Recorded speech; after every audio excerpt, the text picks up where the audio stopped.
Originally from Scotland, Laura Whalen came to Ireland 16 years ago and settled in the West Cork village of Courtmacsherry. Oh my goodness, you got the sneezes.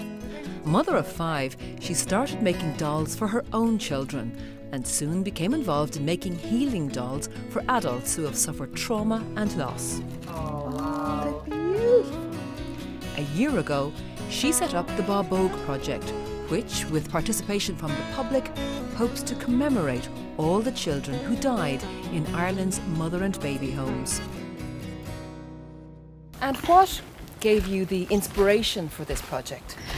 I was very touched by the story of a friend of mine who had lost her brother in a mother and baby home. He is buried in an unmarked pauper's grave in Dunleary. So I offered to make a doll for her and of her and her siblings.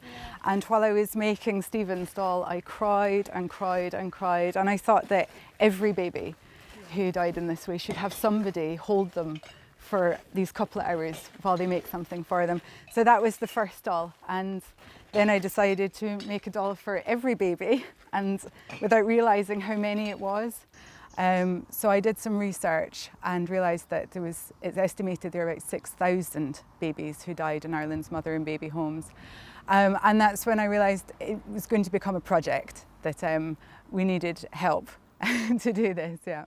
And these are representing children who were lost, and behind that story is a real tragedy of our times. Yes, that's right. Yeah, the last mother and baby home closed in the 90s, so it's absolutely living history. You know, there are many survivors still living today. Many people who have lost siblings or maybe have lost their own children in this way. So it's very much present in Irish society and in Irish culture, even if it's silent still. And I think that this is a really gentle way that we can approach it.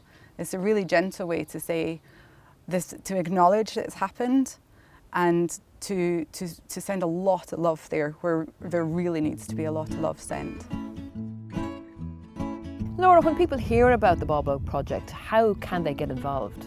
Oh, the best way to get involved is to make a doll, or many.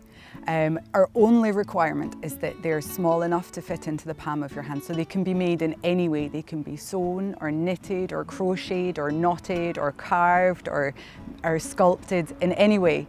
And then they can be sent to us here at our local community shop, accept all the packages for us, and then once or twice a week we walk down and collect the parcels from there. Hi. Hi, Paul. How are you? Hello, Paul. How are you? Thanks for having us. Did any parcels come in? Yeah, there's a few parcels here, Laura. It's in off the press this morning. There you go, Oh, Laura. thanks very much, Paul.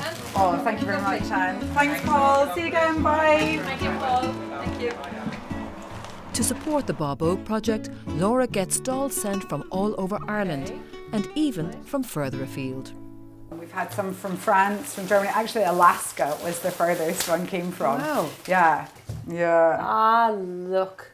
So tell us again who sent this one. This is a group of ladies. A group of ladies. They've written in their note that they're Wednesday Club from County Offaly, and they made them during lockdown, it says. I think lockdown has been really good for this project. It has, I think. I think that a lot of people have had the time to sit down and make dolls. Okay, so little note. That's for you to read, and look at these. Oh my gosh. Oh, wow. They're beautiful. Look at that little family. The note's lovely, actually. And what are they saying? It says, "Thank you for sharing your tutorial on Facebook for this wonderful project. It was such a healing and beautiful craft to make these 4 babies, as they represent for me the 4 miscarriages that I had before I could hold my gorgeous daughters, now aged 13 and 11. The fabric is used from much loved clothes from my kids and that we wore in our journey as a family. I'm sorry. Please forgive me. I love you. Thank you."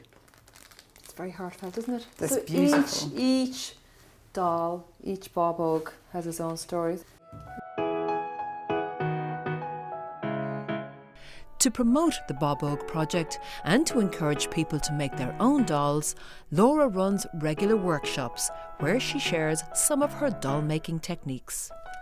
Welcome everybody, and thank you so much for coming along today.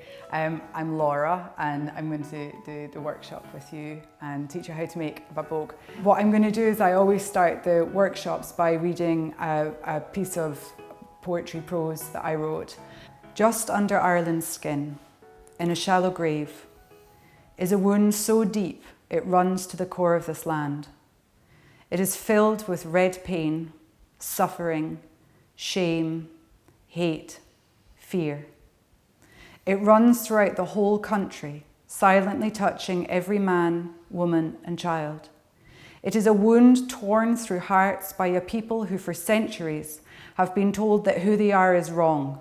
Laura, what's the plan for the dolls? So once we have gathered together all 6,000, they're going to become part of a travelling exhibition that will tour Ireland, particularly going to the places where the major mother and baby homes were, for example, Bessborough in Cork, Tuam in Galway and in Dublin. Every workshop I've given, women have talked about their births. For me personally, my firstborn was the most traumatic event of my life. You know, and I had to, you know, I still now need to talk about it. So I find that these workshops are amazing. When my daughter was small, I did a fair amount of this stuff. She was premature as well. I was allowed to take her home when she reached 5 pounds. And I wept leaving the hospital because I was terrified of having to handle it on my own. Yeah. But she's mighty now. Yeah. I think the Babog project is an enormous demonstration of love. I think it demonstrates how much love people have in their hearts for everybody in Ireland now. It's an incredible thing to be able to show this by, you know, the work that all these people are doing around the country and around the world.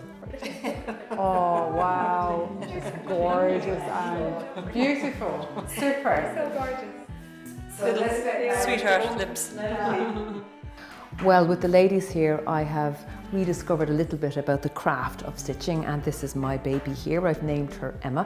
With the ladies, I've discovered a shared experience around motherhood and the trials and tribulations that go with that. It's been very warm and personal and quite a unique experience.